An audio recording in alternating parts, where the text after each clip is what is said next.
Not every legend is a myth. Some are flesh and blood. Some legends walk among us, but they aren't born, they are built. Legends are made from iron and sweat, mind and muscle, blood and vision, and victory. Legends are champions. They grow. They win. They conquer.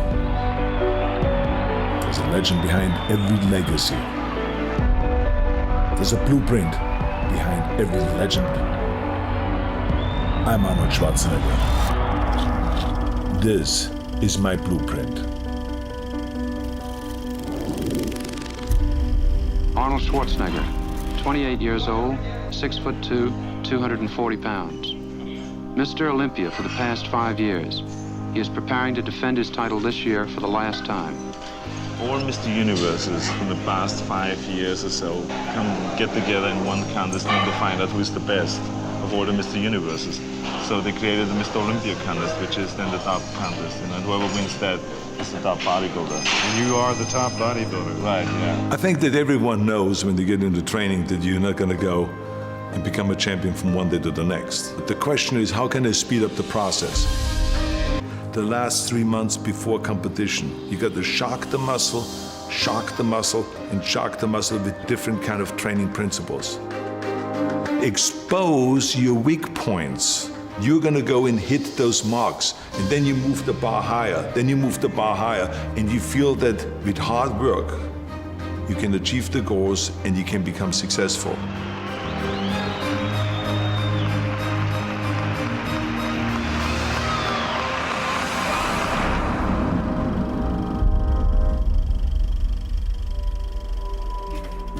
The important thing for people to recognize is that not everyone wants to be a champion. Not everyone has the desire to stand on stage, to stay up there on stage and win Mr. Universe or Mr. America, or the world's best built man and Mr. Olympia and all of those kind of titles. No, but they can apply the same principles. One thing I can tell you, there's major mistakes that are being made today in bodybuilding by not covering those basic exercises, because today when I go into gymnasium, I don't see anymore the kids learning about the cleaning and pressing, or to do the 2-arm snatch and to do the upright rowing from the floor up and all of those kind of exercises that are so important to create the traps and to create the lower back. I think that the 3 exercises for chest that I have always done, the first year when I started training and the last year when I was training, is bench press, incline press in different levels. So to start low, medium and high, and then flies. I mean, to me, the flies was an exercise that gave me the full pectoral muscle development, because I went all the way out and almost hitting the ground. And I was a big believer in expanding the chest as much as possible and giving that stretch, because remember, with muscles, the important thing always is to get the stretch and to get the flex. And so to me, that going all the way out with the dumbbells as far as you can to get that stretch, and then to come in and then to have the dumbbells touch and then flex like you're doing the most muscle on top, and then going out again. Those are the kind of exercises to me that were like, you could not replace them with any machine. This was it. One of the main things, of course, in order to create size and to create muscle growth, which sometimes the body will hit a wall. And what that basically means is that the body is saying, look, I know all your tricks. I know you're gonna start first with bench press. And then I know you're gonna walk over to the chin-up bar and do chin-ups. And then I know you're coming back to the bench press, and then you go to the chin-up bar and come back to bench press. I know that routine. I know exactly everything you do, and I am prepared for that. So you have to go and use the shocking principle. If the body and if this chest knows that I'm gonna start with 135 and then I go to 225 and do 275, I'm gonna go and start now with 315. And I'm gonna do 20 reps with 315. And then I'm gonna go and have the guys pull off plates. And then I have 225 left. And then I'm gonna do another 10 reps. And then I'm gonna have them take off another 45-pound plate, and then I have 135 left. And then I'm gonna go to do another 10 reps. Or maybe if I can, do 15 or 20 reps. And let's see if the pectoral muscle is used to that. And then all of a sudden you will find that your pectoral muscle is shaking after that, and you don't know what to do because it's cramping and it is being tortured, and it is in pain because you have now shocked the muscle. Bend over rowing with a barbell and the T-bar rowing. I mean, any kind of a rowing exercise that gives you the thickness. Those are the exercises I always rely to, again, from the beginning to the end. Because that's what gave you then that strength in the back and gave you the thickness of the back. Because remember, when you train the back, you need the width and you need the thickness. But you need the thickness on the lower part of the back, you need the thickness on the top of the back and the outer back and then the center back. So you got to train and find exercises for all of those different things. Curls, barbell curls. I was up doing reps with 275 in the barbell curl. Many times we would start out with a weight, with a heavy weight, and do just 1 rep. Then have them pull off plates on the curl, but just enough that they can now do 2 reps. Then pull off plates and do 3 reps. Then pull off more plates and do 4 reps after that. And so this is how I would go up until, without ever putting the bar down, to really let the bicep know, you don't know what's coming. You're not gonna get used to my training method. I'm gonna have all kinds of tricks up my sleeve. But I mean, it was absolutely essential to do the barbell curl to create the thickness of the bicep, to do the dumbbell curl on an incline bench, and to do the concentration curl. Because the concentration curl isolated the biceps with heavy weights, not with light weight, but with heavy weight, but to isolate it and to really concentrate and to create that peak on the outside of the bicep that you need when you do your back shots.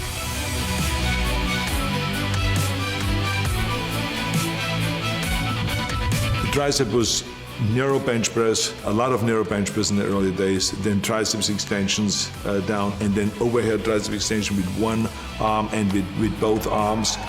And then also tricep extension onto a bar where you let the body, the head go onto a bar and press out in order to use your own body weight. Shoulders, dumbbell presses, barbell presses in the front and in the back. I mean, we always did the rear press behind the neck kind of presses, the military presses, the dumbbell press, which was then is now called the Arnold press, because there was a certain way that was done in order to really create the stretch of the front delta and to come down with the elbow here, not just to here, but to come all the way down and then to rotate out and go up and to get that full flex. And then lateral raises, and especially bent over lateral raises on a bench. That is a 45-degree bench. This is a specialty that I've learned at Vince Gironda's gym. And he had this cutout on the face where you could still breathe, where you don't have to look sideways, but you can breathe. But it is 45 degrees, and to turn your wrist outward like this. And it is a fantastic rear deltoid exercise. We many times went into the gym just as 1 day a week, where we went to 110-pound dumbbells and we did dumbbell presses. We did 6 reps. That's all I could do, 6 reps. So we picked up the 100 and did another 6 reps. Put them down and took the 90s and did another 6 reps. And then we picked up the 80s and we went all the way down to the 40s. And barely could do 6 reps then with the 40s. But I can tell you that I did not know where to put my arm, because my deltoids were screaming. They were in pain. Why? Because I shocked the muscle. Squats is, I think, the most important exercise to create thighs, big thighs. Squats, rear squats, front squats, leg extensions, lunges, stiff-legged deadlifts, or good morning exercise with stiff legs, and a lot of leg curls. Then we sometimes, in order to shock the body and the muscle, we would switch from squats to leg press, to just load up the leg press machine and do a lot of leg press and stuff like that. There would be regular ab training that we did for abs, which is just leg raises with straight legs, leg raises with bent knees, sit-ups, Roman chair sit-ups, which gives you the 500 reps, which was an absolute necessity and we all believed in, and then crunches. Everything fits together now, and all I have to do now is get my posing routine down more perfect, which is almost impossible to do, you know. It's perfect already. Oh yeah, it's down to a point. Wait when you see it.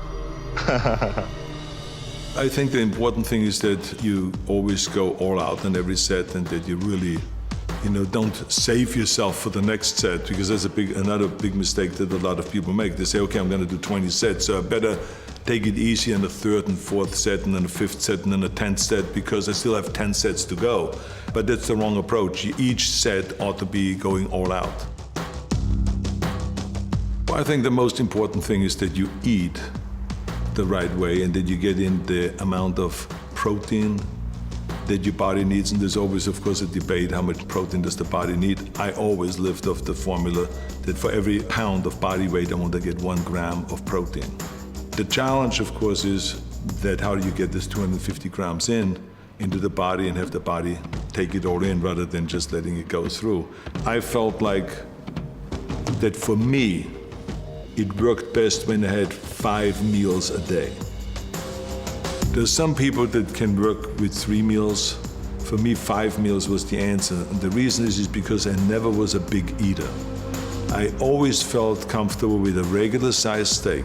If you give me a 10-ounce steak, even in my heyday, I was happy.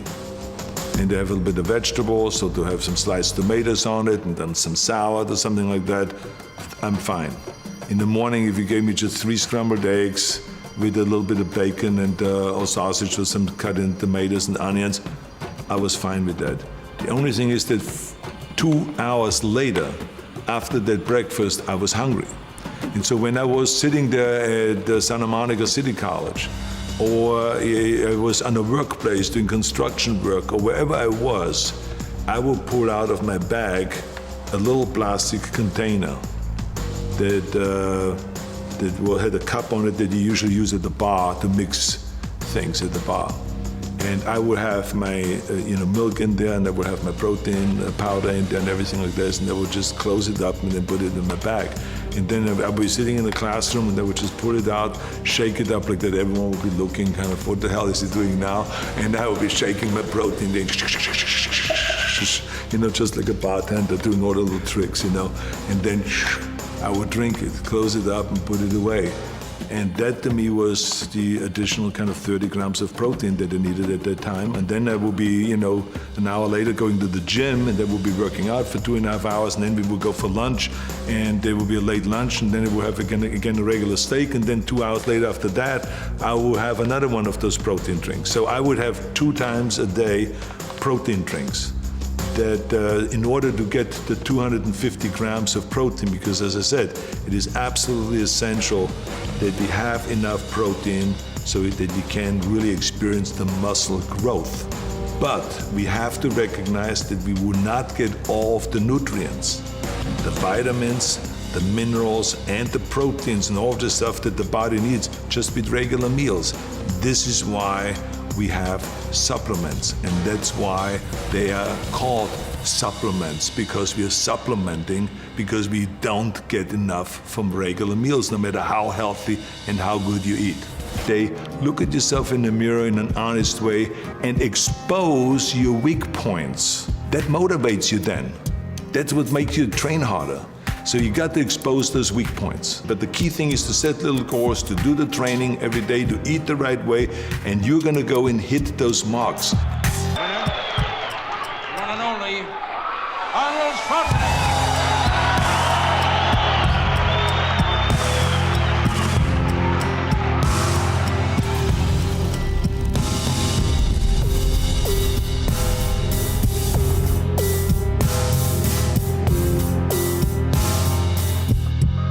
Bodybuilding has been a beautiful experience for me, and I will continue it for the rest of my life. I only stopped competing, but I'm not stopping bodybuilding. It's the greatest sport. Thank you.